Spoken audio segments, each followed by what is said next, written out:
The morning lights of a small American diner glowed red and yellow, calm and ordinary, until a barefoot little girl burst through the door, her pink dress torn, her voice breaking the silence with a single warning.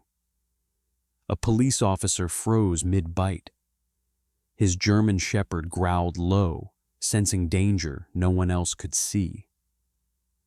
The child knew something terrible was about to happen. Something hidden in plain sight.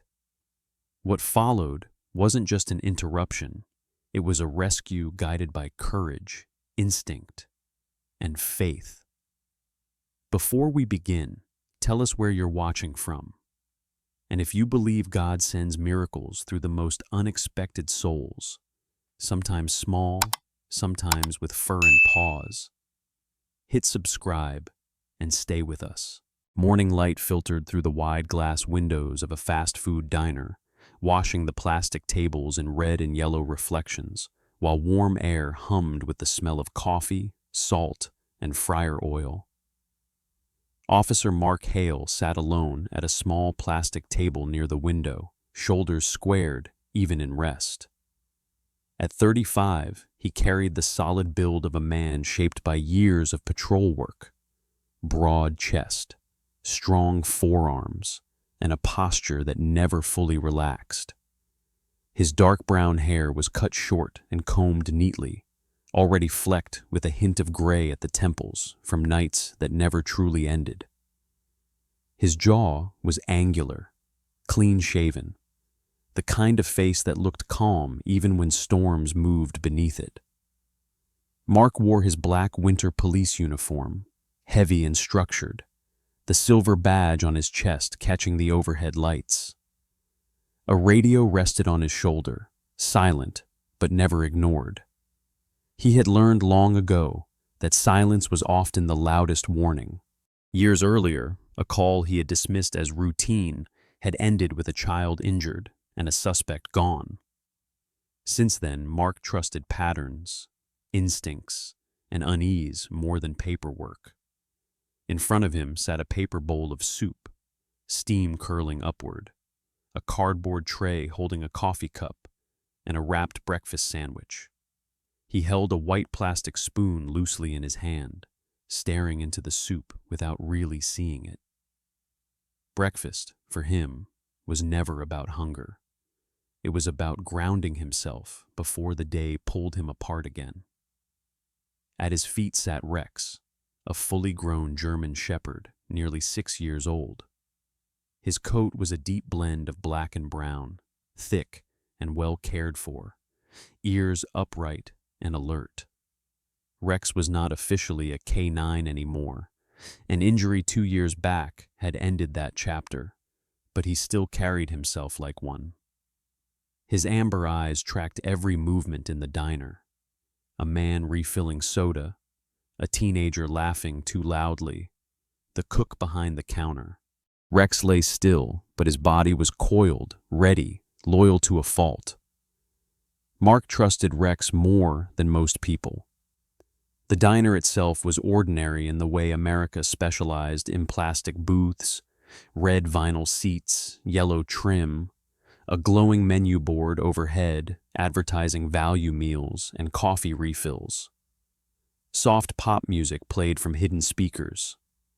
A middle-aged cashier with dyed auburn hair and tired eyes wiped the counter, moving on habit more than thought. 2 construction workers laughed near the soda machine. Everything felt painfully normal. The door burst open.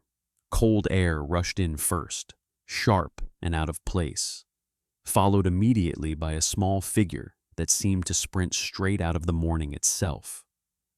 She was tiny, barely reaching the edge of the counter, her bare feet slapping against the tiled floor, soles gray with dust and grit.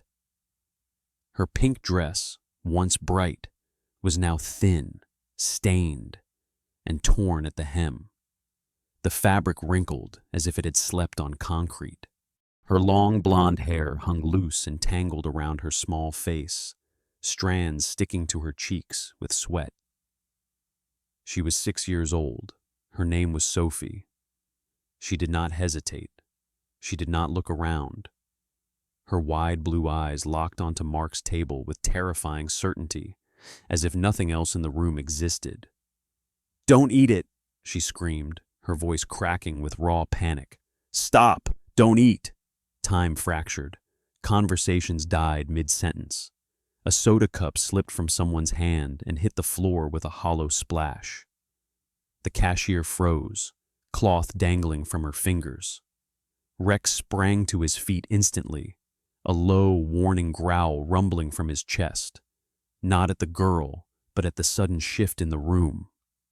Mark stood so fast his chair scraped backward. Training took over before confusion could. He moved between the table and the girl, one hand instinctively shielding his tray, the other lowering toward Rex's collar. The child stumbled the last step and grabbed the edge of the table, chest heaving, eyes locked on the soup. "Danger," she whispered hoarsely, tears streaking paths through the dirt on her face. "Please, don't." Mark knelt immediately, bringing himself to her level. Up close, he saw details others missed. The way her hands shook, not from cold, but fear. The bruised shadows beneath her eyes, the look of a child who had learned too early that adults did not always listen. "Hey," Mark said gently, his voice calm, practiced, safe. "It's okay. You're safe. What's your name?"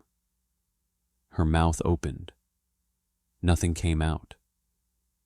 Her gaze flicked to the coffee cup, then to the soup again, terror flaring brighter.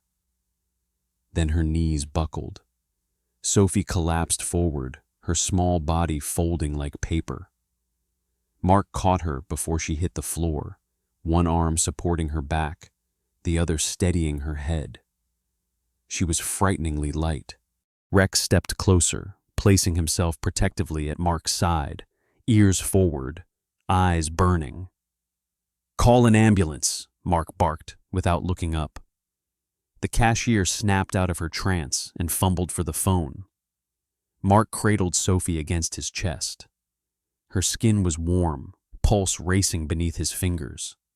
As he adjusted his grip, his elbow brushed the table. The coffee cup tipped, rocking dangerously close to the edge. Rex lunged forward, not aggressively, but urgently, and knocked the cup to the floor with his snout. Hot coffee spilled across the tiles, steam rising. Rex recoiled, sneezing sharply, his growl deepening into something uneasy, unfamiliar. Mark froze. Rex did not react like that to accidents. He reacted like that to threats. Mark looked from the spilled coffee to the untouched soup, then down at the unconscious child in his arms. His heart began to pound, not with fear, but with a colder, sharper realization. This wasn't random. This wasn't a hungry child causing a scene. This was a warning.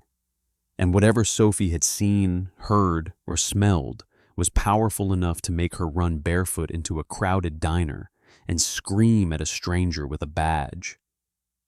Mark lifted Sophie slightly, adjusting her so she could breathe easier.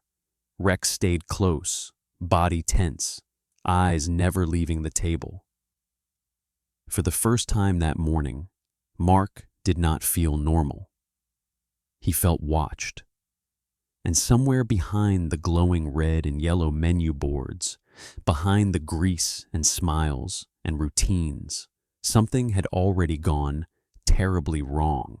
Mark kept Sophie inside the diner, his back to the counter, one arm braced protectively around her small shoulders, while his other hand pressed the radio at his collar. He asked for medical assistance with a calm that did not match the sharp focus tightening behind his eyes. The room had not returned to normal. It had simply learned to breathe quietly. Rex stood at Mark's knee, head low, nostrils flaring toward the table where the soup still steamed untouched. When Mark reached for the coffee again, more out of habit than intention, Rex's growl deepened. a warning pulled from someplace older than training. The dog snapped forward and bumped the cup away with his snout. Coffee spilled, hissing on tile. Rex recoiled and sneezed, shaking his head, the sound sharp and wrong. Mark froze. Rex did not react to heat like that. He reacted to something he did not trust. Sophie stirred in Mark's arms. Her eyelids fluttered, lashes clumped with dirt and tears. She inhaled, coughed once, then focused on Mark's face as if she were searching for proof he was real. "Did you stop?" she whispered. Her voice was small but steady now. The panic compressed into something harder. "Did you stop drinking it?" Mark nodded. "I did. You're safe. I need you to tell me what you know." The diner manager approached, hovering a few steps back.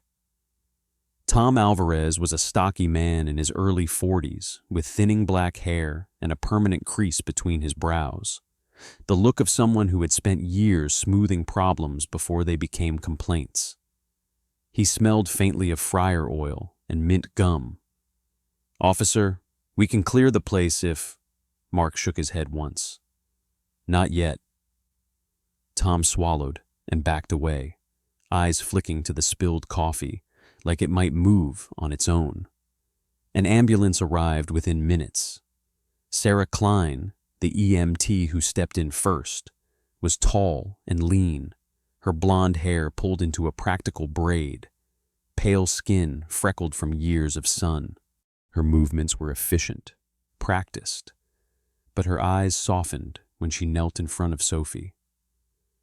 "Hey there," she said, voice low and warm. "I'm Sarah. Can you tell me your name?"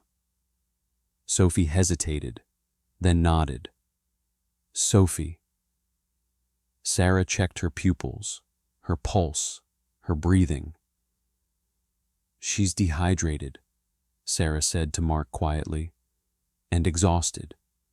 No obvious injury." Sophie reached out and caught Mark's sleeve. "Don't let them throw it away," she said, nodding toward the table. "Please." Mark understood. Evidence didn't have to look like evidence to matter. He asked Tom to cordon off the table and keep the food where it was. Tom's face tightened, but he complied. Rex remained planted, eyes locked on the soup and the damp tile where coffee had soaked in. When Sarah offered Sophie a sip of water, Sophie took it, then leaned close to Mark and spoke in a rush. "I sleep by the back door," she said, "where the trucks come. It's warm there. I hear things when they think no one's listening." Her hands trembled as she spoke, not from fear now, but from effort. "They said the morning had to end early, that it would look like nothing." They laughed. "Who is they?" Mark asked. Sophie closed her eyes, concentrating. "Men. Shoes that click. One smells like candy and smoke, sweet but sharp." She wrinkled her nose. "Like when you burn sugar." Mark felt a chill. "And the drink?" Sophie nodded. "That smell was on the cup. Not the soup, the cup." Mark glanced at Rex, who shifted his weight and huffed, confirming what Sophie had said without words. Mark's mind raced, slotting details into place. He had been investigating a string of falsified inspections tied to food suppliers' paperwork clean, product not.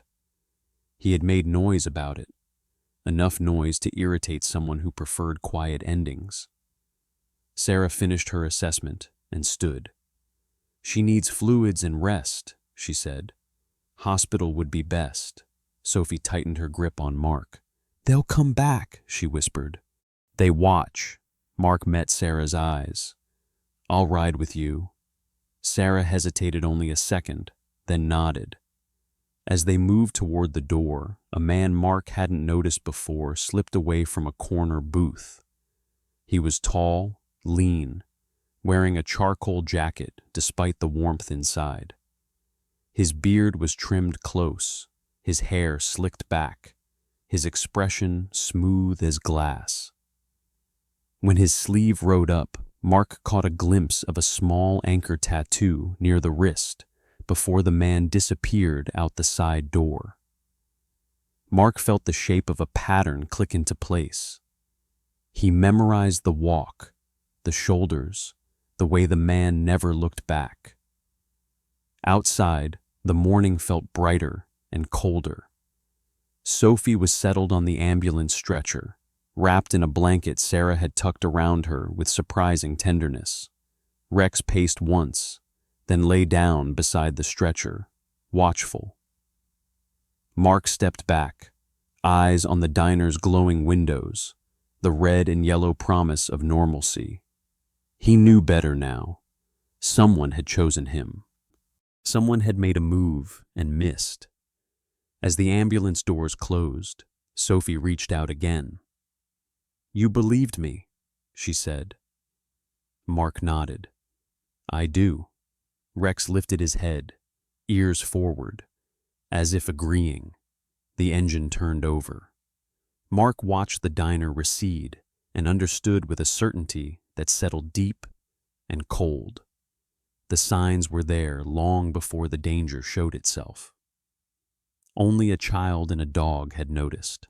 Mark watched the security footage in a dim hospital waiting room that smelled faintly of antiseptic and burnt coffee. Sophie slept on a narrow gurney nearby, an IV taped to her small arm, her chest rising and falling in uneven rhythms that told a story of nights spent awake and alert. Rex lay at Mark's feet, head up, eyes fixed on the monitor as if the grainy images mattered to him too. Mark had learned not to question that instinct. The video timestamp jumped back to before sunrise. The diner's lights flickered on, one by one, bathing the kitchen in harsh fluorescence. A man entered through the rear door with the confidence of someone who expected to be obeyed. He wore a charcoal vest over a pressed white shirt, sleeves rolled just enough to reveal his wrists. He moved with deliberate calm, neither rushed nor cautious, the posture of a man accustomed to authority. When he leaned over the prep counter, the camera caught it clearly this time. A small anchor tattoo etched near his left wrist, the lines sharp and fresh. Mark paused the frame. The man's face was angular, cheekbones pronounced, jaw shadowed by a carefully trimmed beard. His hair was dark, slicked back, and his eyes, what little the camera captured, were flat, professional. He didn't look like a criminal.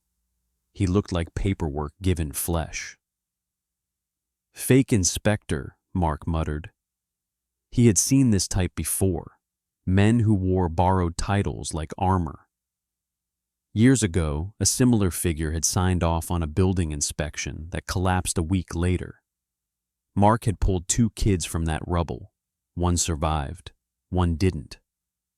Since then, Mark carried a quiet intolerance for men who hid behind seals and stamps. He scrubbed forward. The man greeted Tom Alvarez, the diner manager, with a nod. Tom's shoulders stiffened in the way people did when they sensed trouble, but didn't know how to name it.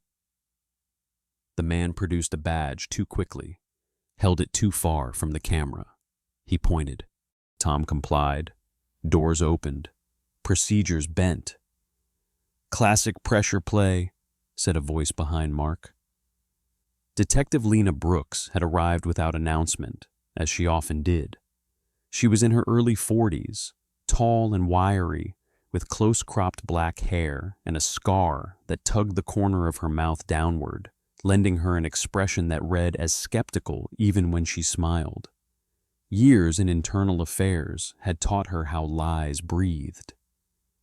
She leaned over Mark's shoulder, eyes sharp. Badge flash, time pressure, implied authority. They targeted the drink, Mark said, not the soup. He scrubbed again. The man reached for a sealed sleeve of cups, selected one, and set it apart.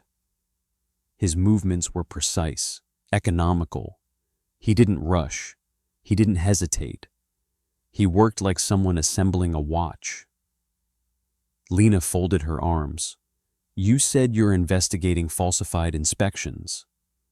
And poisoned supply chains, Mark replied. Paper clean, product dirty. This fits.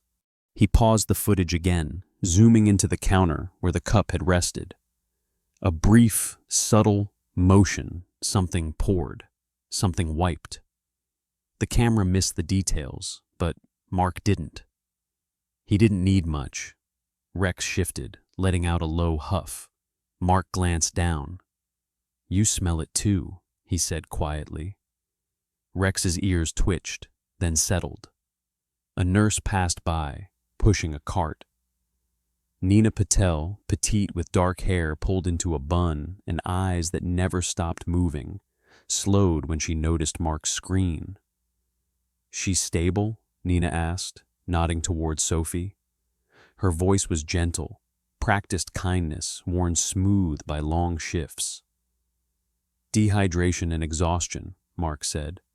She saved a life. Nina smiled sadly. Kids do that more than we admit. She moved on. Mark leaned back, rubbing his eyes. Sophie stirred, mumbling, then woke. Her gaze went first to Rex, then to Mark. He was there, she said suddenly.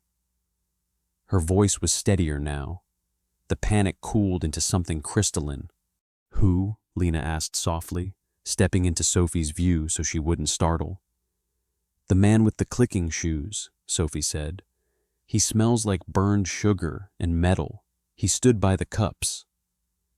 Mark and Lena exchanged a look. Sophie, Mark said, did he say anything? She nodded. He said the inspector would sign off. He said the officer comes every morning. Same table. She swallowed. He said it would be easy. Lena straightened. That makes you our key witness. Sophie's eyes widened. Mark felt a familiar anger rise, hot and protective. She's 6, he said. She's not bait. Lena met his stare, unflinching, but not unkind. She's also brave, she said. We'll protect her. They mapped the network quickly. The anchor tattoo wasn't decorative.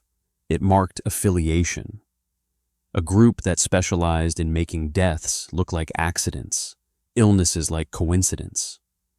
They sold certainty to anyone willing to pay. Mark's investigation had threatened to expose a supplier who used falsified inspections to move tainted product. Removing Mark would quiet that threat. Sophie's small hand closed around Mark's sleeve. They watch places like that, she said, where people don't look up. Mark nodded. Diners, counters, routine. He made a decision. We don't pull back, he said. We let them think they missed. We watch who comes to clean up. Lena considered, then nodded. I'll get warrants moving, quietly. Rex rose, stretching, then planted himself beside Sophie's gurney.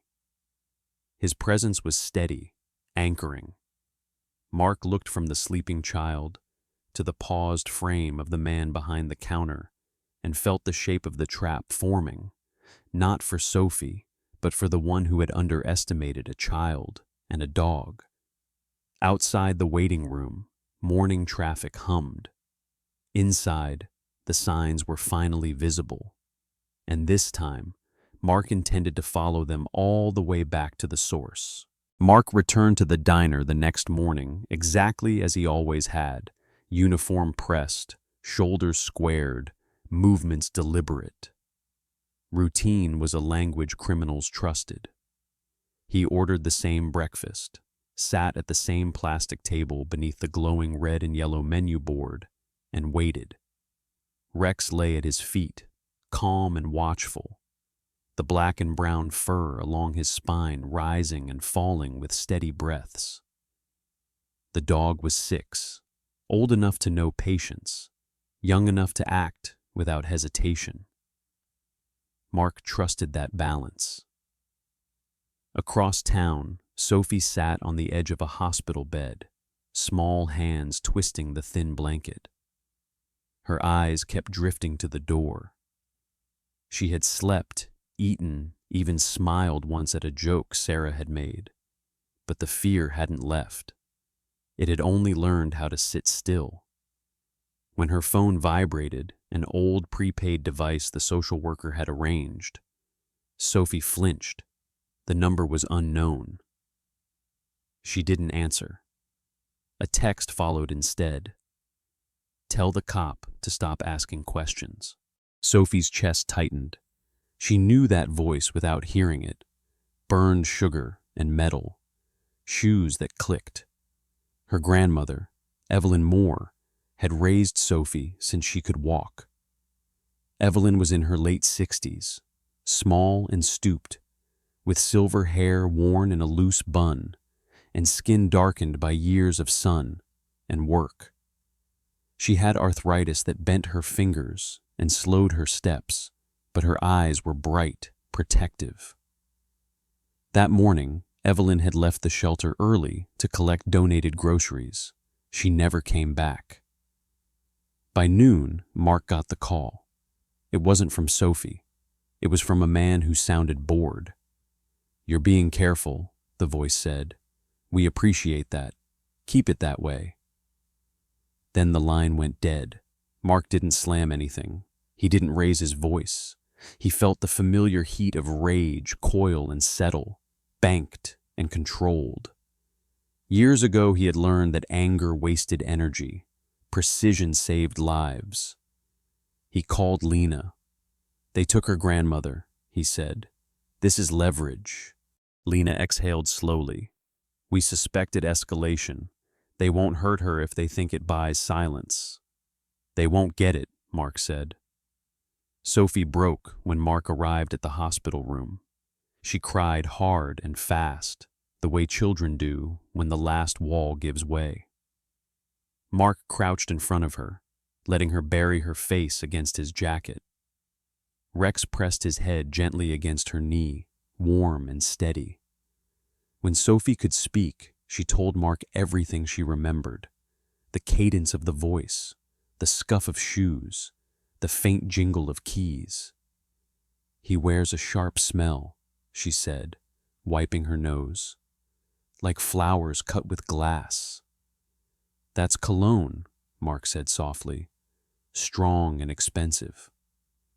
She nodded. "He thinks it hides him." They didn't rush. Rushing would spook the hunters and endanger Evelyn. Instead, Mark did exactly what Sophie had suggested with her fear-stripped clarity. He pretended nothing had changed. He went to the diner each morning. Same table, same order, Rex at his feet. He let the city see him be predictable. On the third day, a new face appeared behind the counter during the breakfast lull. Caleb Wright was tall, early 30s, pale with a shaved head and tired eyes. He wore the diner uniform loosely, like a costume borrowed from someone else. He moved carefully, watching Mark when he thought no one noticed. When Caleb turned to reach for cups, Sophie's description snapped into place, the way he favored his left wrist, the way his shoes clicked once too loud on tile. Mark didn't react. He finished his coffee, stood, and left a tip. Outside, Rex paused, nose lifting, then looked up at Mark. "Later," Mark murmured. That afternoon, Sophie sat with Lena in a quiet room, drawing shapes on paper while Lena listened. Sophie wasn't describing faces anymore. She was describing patterns. "They like places with back doors," she said, "where trucks come and go, where no one looks long." "Like the diner," Lena said. And the warehouse by the tracks, Sophie added without hesitation. The one that smells like rust and soap. Lena's eyes sharpened. She pulled up a map. Sophie pointed with certainty. That night, Mark returned to the diner again, but this time he stayed later. The lights dimmed, chairs were stacked. Caleb clocked out and slipped through the back. Mark followed at a distance, Rex moving silent as shadow. They didn't chase. They watched. Caleb led them not to the warehouse, but to a nondescript storage unit behind a strip mall. The door rolled up just long enough for Mark to hear a woman's voice, Evelyn's, trembling, but alive. Mark stopped. This wasn't the rescue. This was the confirmation. He backed away, heart pounding, and called Lena. "We have location," he said. "She's alive." "Good," Lena replied. "Hold, we be with warrants." Mark returned home before dawn, the weight of waiting heavy but purposeful. Rex lay beside the door, alert even in rest.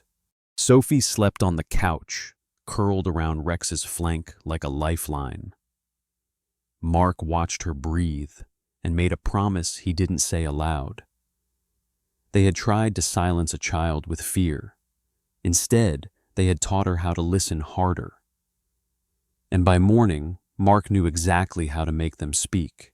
Mark chose the hour carefully. Dawn made liars sloppy. People trusted mornings, the way light softened corners, the way routines promised safety.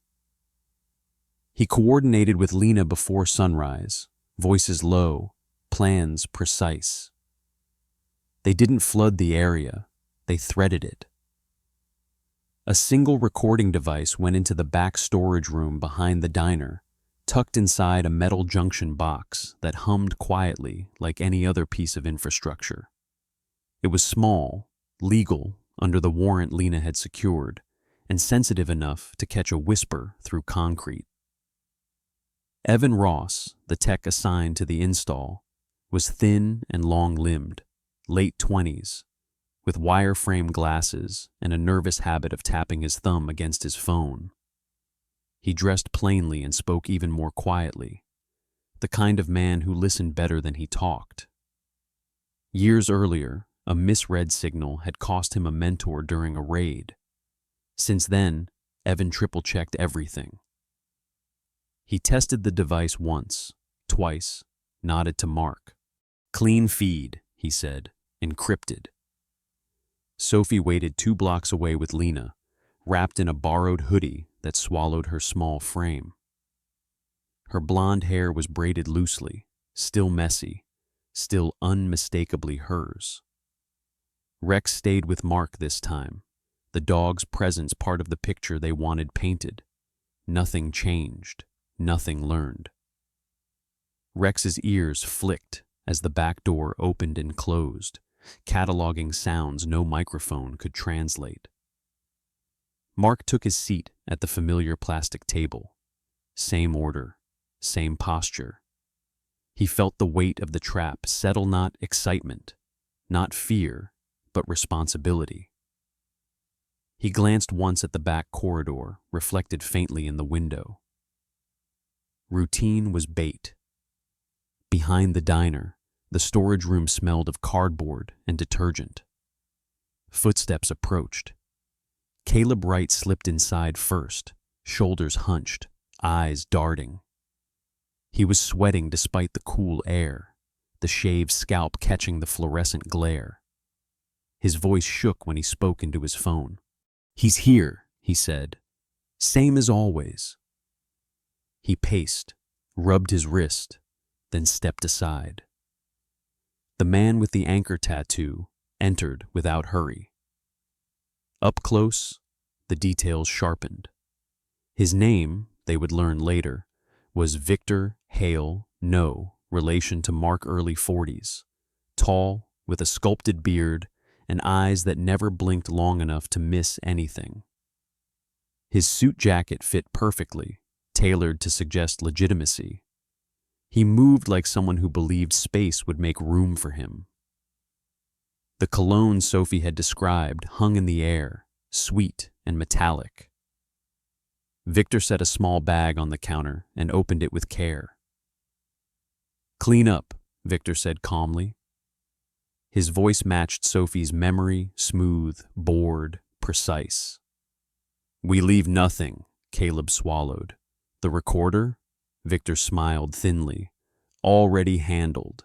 He reached behind a shelf, snapped his fingers, and produced a small black device, Evan's recorder. He turned it over, inspecting it like a jeweler examining a flaw. "Amateurs," he murmured, and crushed it beneath his heel. Mark's jaw tightened as he watched the live feed drop to static on Evan's tablet. "We still have eyes," Lena said into his ear. "And ears." She meant Sophie.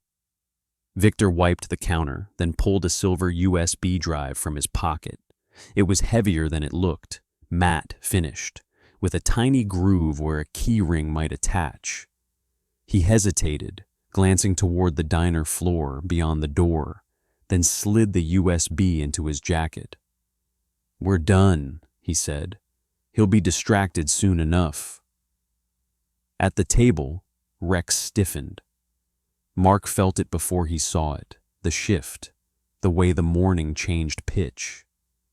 He stood, moving toward the counter, just as Victor stepped out the back door.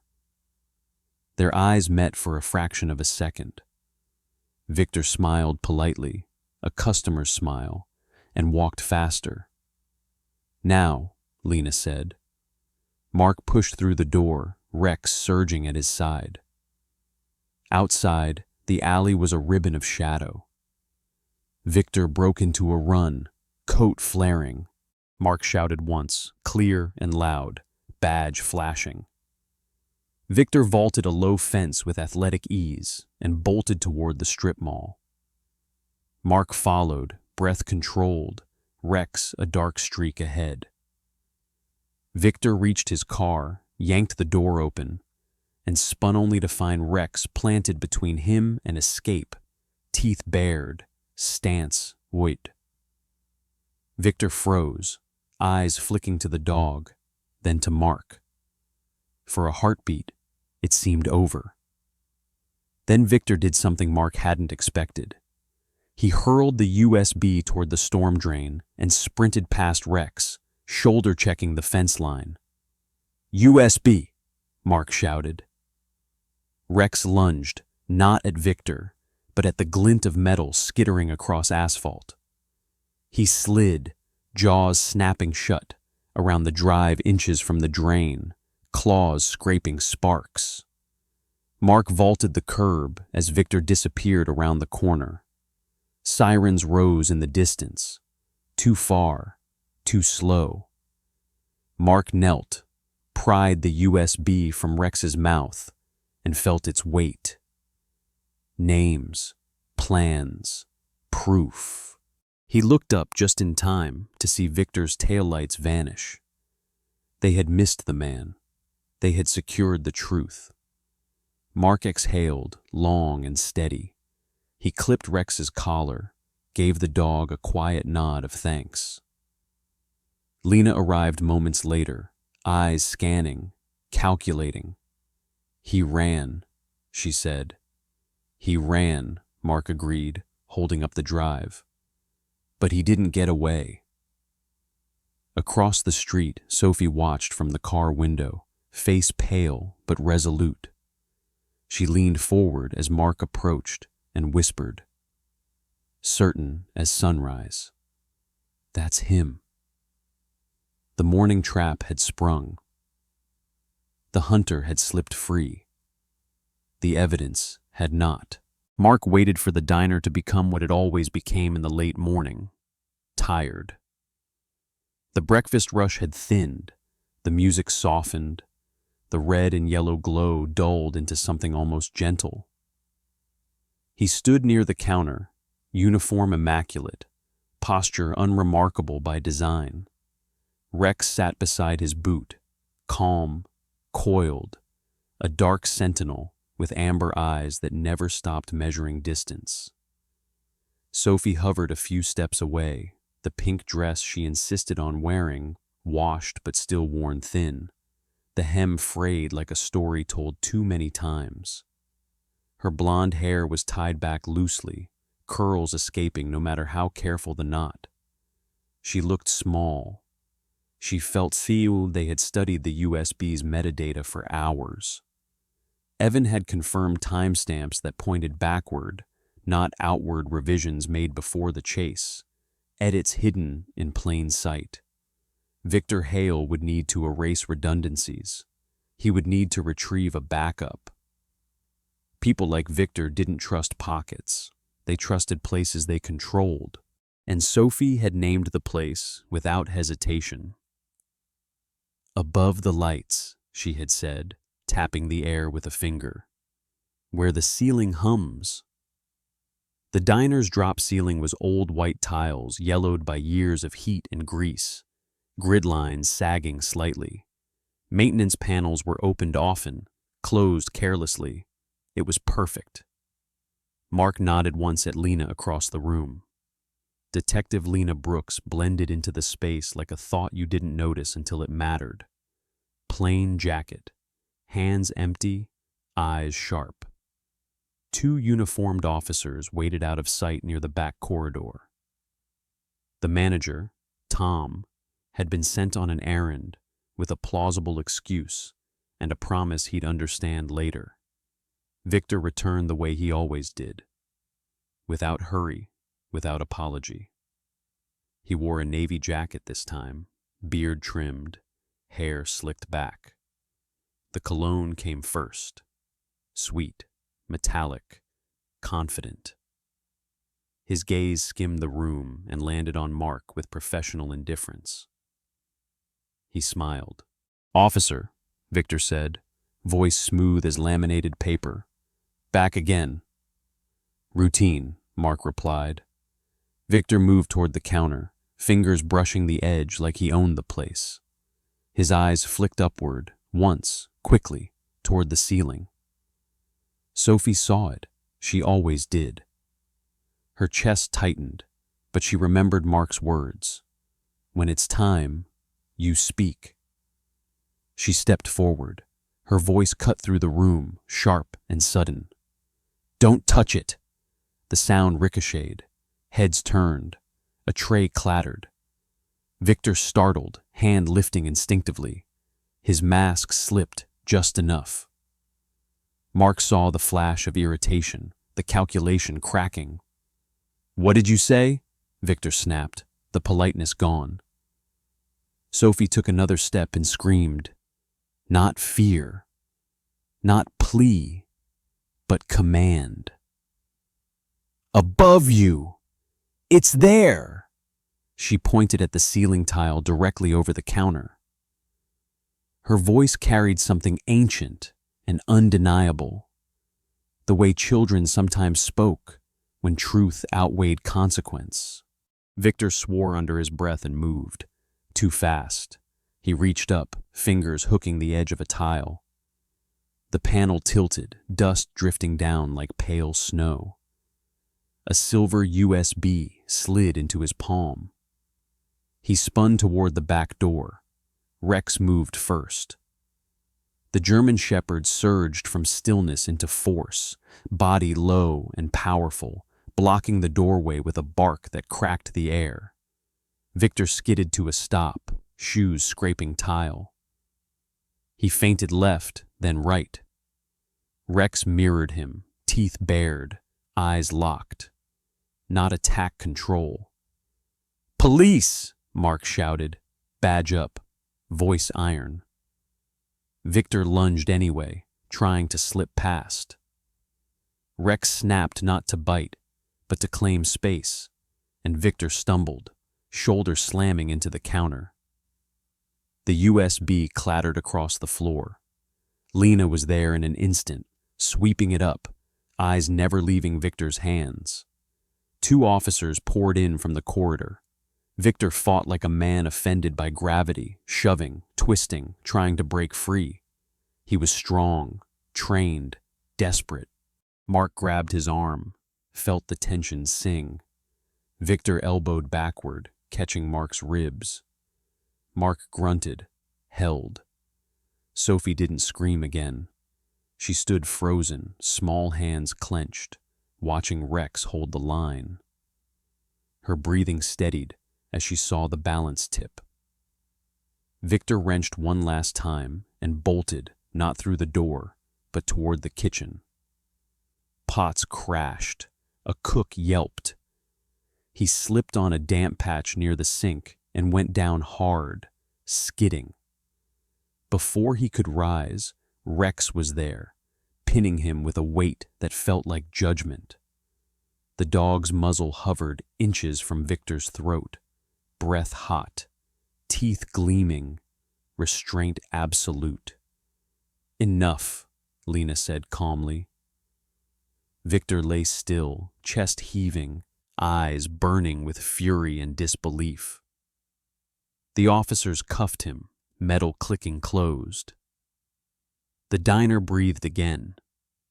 Mark knelt in front of Sophie. "You did exactly right," he said. His voice shook just enough to be honest. Sophie nodded once, fierce and small. She touched Rex's fur, grounding herself in warmth and certainty. Victor was hauled to his feet, cuffs biting into his wrists. He glared at Sophie as they passed. "You think this ends me?" he hissed. Sophie met his eyes, steady. "It ends this," she said. The red and yellow lights hummed overhead. The ceiling tile was replaced. The room returned to normal, but Mark knew better. The truth had been pulled down from above, placed in open hands. They hadn't finished. But the path was clear now, and it had been cleared by a child in a pink dress who refused to be quiet. Morning returned to the diner the way it always did, softly, without apology. Sunlight slid through the glass and settled on plastic tables, warming the red and yellow trim until it felt almost kind. The chaos of the arrest had drained away overnight, leaving behind clean floors, a repaired ceiling tile, and the quiet hum of ordinary life. Mark sat at the same small table by the window, black winter uniform pressed, badge bright. His posture was easier now, shoulders still squared, but no longer braced for impact. The angular lines of his face had softened. The nights of vigilance had finally given him a morning that asked nothing urgent in return. Years of carrying responsibility had etched patience into him, not bitterness. He lifted his coffee freshly poured, newly safe, and breathed in without flinching. Across from him sat Sophie. She wore a clean pink dress, the fabric simple and unfrayed, sleeves smooth against her arms. Her blonde hair was brushed and tied back with a small ribbon that refused to stay perfectly straight. She swung her feet under the table, shoes tapping lightly, eyes bright with a happiness that still felt careful, like a new word she was testing out loud. At Mark's feet lay Rex, the German shepherd, stretched out in the patch of sunlight like a statue that had finally earned rest. His black and brown coat gleamed, chest rising and falling in slow, satisfied breaths. At 6 years old, Rex carried the wisdom of restraint alert even in peace, loyal even when still. He opened one eye when a server passed, then closed it again, trusting the room at last. Behind the counter, the diner moved with a gentler rhythm. Tom Alvarez, the manager, worked with a steadiness that suggested relief rather than routine. His stocky frame leaned less heavily on the counter. The crease between his brows had loosened. He nodded once at Mark, gratitude replacing worry. Near the grill, A cook hummed, the sound thin but sincere. The door chimed. Detective Lena Brooks entered without ceremony. She wore a plain jacket, hands free, eyes sharp but warm. The scar at the corner of her mouth tugged upward as she smiled, a rare thing, earned. "They're done," she said, stopping at the table. "Every thread." Mark didn't ask which threads. The USB had done its work overnight. Recordings, names, dates, routes. The evidence had unfolded cleanly, poisoning attempts, falsified inspections, coerced silence, kidnapping, all tied back to Victor Hale and the network he thought invisible. Warrants had followed like dominoes. Doors had opened. Truth had moved faster than fear. "And Evelyn?" Sophie asked, her voice small but steady. Lena's expression softened. "Safe," she said. "Shaken, but safe." The door chimed again, and Evelyn Moore stepped inside with a careful smile. She moved slowly, small and stooped, silver hair gathered in a loose bun, hands bent with arthritis that time had taught her to work around. Her skin held the map of years spent outdoors and at work, but her eyes were bright and stubborn. When Sophie saw her, she slid off the booth and crossed the floor in 3 quick steps, arms wrapping tight around her grandmother's waist. Evelyn's breath caught. She held Sophie with a tenderness that looked like courage rediscovered. "My brave girl," she murmured, voice thin but unbroken. She met Mark's gaze over Sophie's shoulder and nodded once, a promise of thanks that didn't need words. The server approached with a tray coffee refills, a small bowl of fruit, a sandwich cut cleanly in half. Nina Patel, the nurse who had checked on Sophie the day before, happened to be there on her break, petite and attentive, dark hair in a neat bun. She smiled when Sophie waved. "You look different today," Nina said gently. "Clean," Sophie replied, grinning. Mark watched the exchange and felt the weight lift from a place he hadn't realized was still heavy. He took a sip of coffee and tasted only coffee. No fear, no edge. Outside, a patrol car rolled past, lights off. Inside, the menu board glowed like it always had, promising simple things. But the room had changed. It held a story now quiet, stubborn, and true. Lena checked her watch. "Paperwork waits," she said, then paused. "You did right by her." "We all did," Mark replied, glancing at Rex, who thumped his tail once, as if agreeing. Evelyn sat beside Sophie, hands wrapped around a warm mug. "People didn't listen," she said softly, but she kept speaking. Sophie shrugged, shy again. "I just said what I knew." Mark leaned back, eyes on the window where sunlight traced the edges of the table. He understood then that heroism rarely announced itself. Sometimes it ran barefoot through a door. Sometimes it smelled the truth. Sometimes it simply refused to be quiet. When they stood to leave, Mark paid and left a generous tip. He held the door as Sophie and Evelyn stepped into the morning. Rex rose, shook himself, and followed. The red and yellow behind them hummed on, ordinary and bright. At the table by the window, Mark paused once more, taking in the scene, the laughter, the clink of cups, the peace earned by attention. A morning that had nearly ended as a tragedy had become a beginning. And at its center had been a child in a pink dress who changed everything by being heard. Sometimes miracles don't arrive with thunder or wings. Sometimes they come barefoot through a glass door. carried by the courage of a child no one thought to see. This story reminds us that God often works through the smallest voices, through a child's honesty, through a loyal dog's instinct, through a moment when someone chooses to listen instead of looking away. Scripture tells us that God uses the humble to reveal truth, and that no cry for help goes unheard, even when the world pretends not to notice. In our daily lives, we pass people like Sophie every day, people who look invisible, people whose warnings, pain, or kindness are easy to ignore. But what if that person is the miracle meant for us? What if God places them in our path, not to test them, but to test us? So today, slow down, listen more closely. Be kind where it's inconvenient. Protect the vulnerable.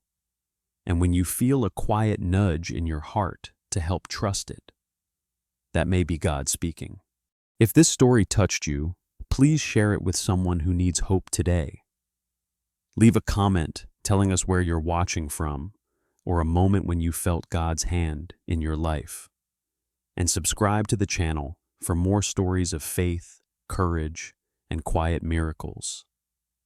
May God bless every viewer watching right now. May He protect your family, guide your steps, and remind you that no one is invisible in His eyes. Amen.